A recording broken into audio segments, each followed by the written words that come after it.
You said that Saudi Arabia has a responsibility in terms of it's the center for Islam. So some Turkish people are also saying this. It's an Islamic country, so why isn't it doing enough for Syrian refugees? So I'd like to ask about this issue. I'd like you to elaborate on Saudi Arabia's refugee policy. Okay. Thanks. Thank you. I'll ask you to take that directly. Yes, thank you. I think we could have done a better job explaining what we've done with Syrian refugees. Saudi Arabia has issued more than 2.5 million visas to Syrian refugees since the crisis began. We put out a statement. Nobody noticed it. 2.5 million came to Saudi Arabia. I think 600,000 or 700,000 still remain in Saudi Arabia. Not one of them lives in a refugee camp.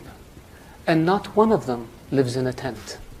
Because the custodian of the two holy mosques ordered that all Syrians who come to Saudi Arabia be provided residency permits so they can send their kids to school, so they can have access to medical care, and they can have access to social security, and they can get a job.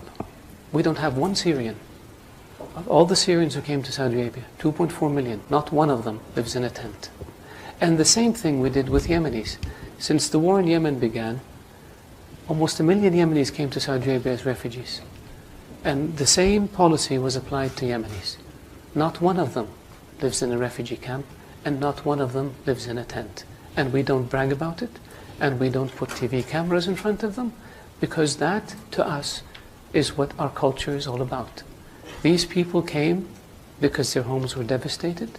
They came seeking refuge and shelter and safety in Saudi Arabia, and we provided for them in a way that is dignified, in a way that doesn't humiliate them, in a way that allows them and their children to lead as normal a life as possible given the circumstances. So I really appreciate the question, so I can educate the audience about our refugee policy. Thank you. Thank you very much.